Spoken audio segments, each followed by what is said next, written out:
The Judgment Day and its current ongoing saga has been a key part of Monday Night Raw for nearly the last 3 years. SummerSlam 2024 was the beginning of the end for the faction, as Finn Bálor costed Damian Priest the World Heavyweight title. It's been fun seeing the group evolve ever since it was formed back in 2022, but like every other faction not named the New Day, it has to implode. The Judgment Day elevated its members to new heights, and it provided them with fresh opportunities to grow as performers.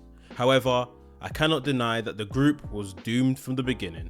Yes, the stable saw massive success, but it was never meant to last as long as the Bloodline, for instance. The group members never thought of each other as family members, as every single member of the group wanted the spotlight for themselves. My name is Mex, I make videos on WWE and AEW, so if that sounds like something for you, hit the subscribe button, click the like button on this video, and today, let's take a look at how WWE strategically planned the rise, fall, and implosion of the Judgment Day.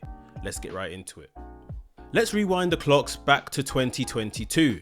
Edge was looking for an opponent for WrestleMania 38. The phenomenal one, AJ Styles, answered the call, and Edge soon turned heel. He completely changed his persona and he began cutting cryptic promos. It felt almost as if Edge was hinting at something bigger. We soon found out what he was talking about when a changed Damian Priest showed up at ringside during Edge and AJ Styles' match at WrestleMania. Styles was distracted and Edge took the opportunity to pick up the win. The Judgment Day was officially born. Edge continued his rivalry with Styles and the two met each other once again at WrestleMania Backlash. Styles was distracted once again at the event, this time by Rhea Ripley. Edge once again defeated AJ Styles. The key thing to note here is that before joining the stable, both Damian and Rhea were underutilized. They were lost in the shuffle and fans didn't care about them.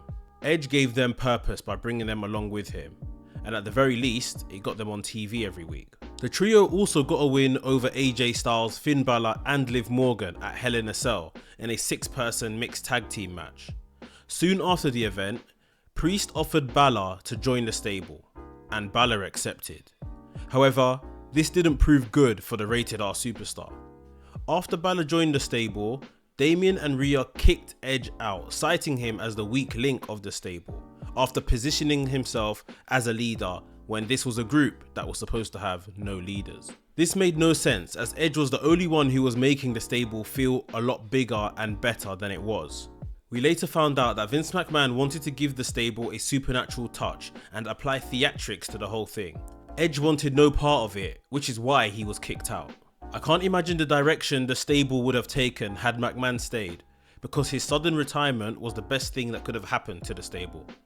Triple H taking control of the creative proved positive, as Damian Priest, Rhea Ripley and Finn Bálor were all of Hunter's quote-unquote kids, if you like, from NXT. The Judgment Day would soon add Dominik Mysterio, who turned heel after he attacked Rey Mysterio and Edge at that year's Clash at the Castle. As time went on, the stable was showcased on TV pretty perfectly. All members were picking up solid wins over other major stars, and by the time we got to 2023, all members of the stable had gold around their waist. Yes, the stable was entertaining, but I don't think people even give it enough credit for what the stable done for the original members. Rhea Ripley felt like any other female performer before joining the Judgment Day. The company had no creative for her, and she was nothing more than a tag team performer alongside Liv Morgan. After joining the stable, Rhea Ripley instantly changed as a performer. It almost felt like we were witnessing the modern day version of Chyna at times. She was booked as the strongest female performer in the company, and she was protected at all costs. She won the Women's Royal Rumble match in dominant fashion in 2023, and won the Women's World Championship from Charlotte in what is arguably one of the greatest WrestleMania matches of all time at WrestleMania 39. Rhea was booked as a dominant champion. She had a year-long reign, and if it wasn't for a shoulder injury that she sustained after WrestleMania 40, I believe she would have still been champion for a much longer period. The Judgment Day gave new life to Rhea. Finn Bálor was a fan favourite in NXT. He was booked great on that show, but his main roster runs had left a lot to be desired. While he wasn't booked poorly, Vince never saw him as a main eventer, as he was often competing for the United States and Intercontinental Championships. Triple H becoming head of creative proved beneficial for Bálor, as Bálor was a Paul Levesque guy. Triple H always gave Bálor time to have great matches, and he has been at the forefront of Raw alongside the rest of the Judgment Day members ever since. Damian Priest was going nowhere before the stable. He was getting no reactions, and aligning himself with Edge did wonders for him. Whilst he didn't stand out at first, Damian Priest began to get over with his amazing performances. He got more spotlight after he brought Bad Bunny of all people to an incredible match. The management were very impressed with Damian Priest, and they decided to award him with the Money in the Bank briefcase. Damian would go on to win the World Heavyweight Championship, and his title reign will go down as a very solid run for a first-time world champion. The reign helped him in getting more over with the crowd. However, if there's anyone who benefited the most from the stable, arguably the answer is Dominik Mysterio. Teaming up with his legendary father was never going to go down well for Dominik. How was he able to stand out when his father is the greatest luchador of all time?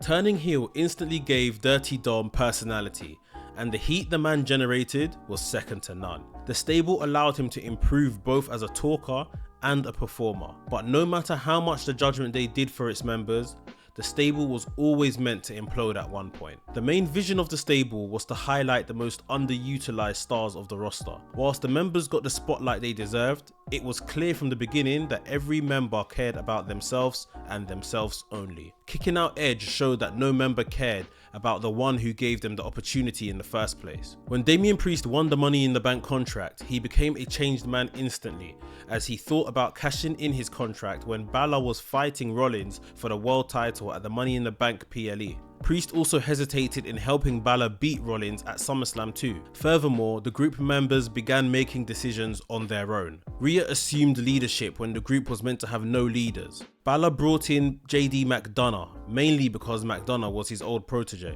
The stable didn't make collective decisions at all. Rhea and Damian always thought of themselves as the ones who controlled the stable. This didn't sit well with Finn Bálor and Dominik Mysterio, as they began planning to kick those two out of the group after Rhea got injured. You got hints of that when Bálor and Dominik were secretly seen with Liv Morgan on Raw. Their plan was executed at SummerSlam 2024, where Finn Bálor and Dominik Mysterio betrayed Rhea Ripley and Damian Priest for good. With everything considered, the stable was doomed from the beginning. No matter what you think about the stable though, the Judgment Day did its job.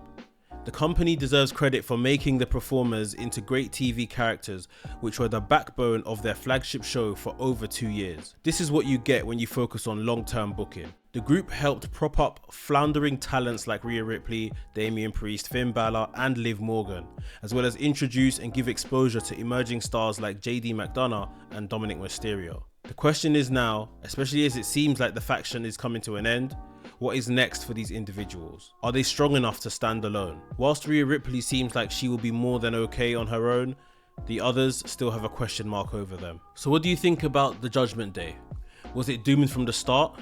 Share your thoughts in the comments below, and if you enjoyed today's video, make sure you hit the like button, subscribe for more, and check out the video on screen so you can hear the truth about Finn Bálor.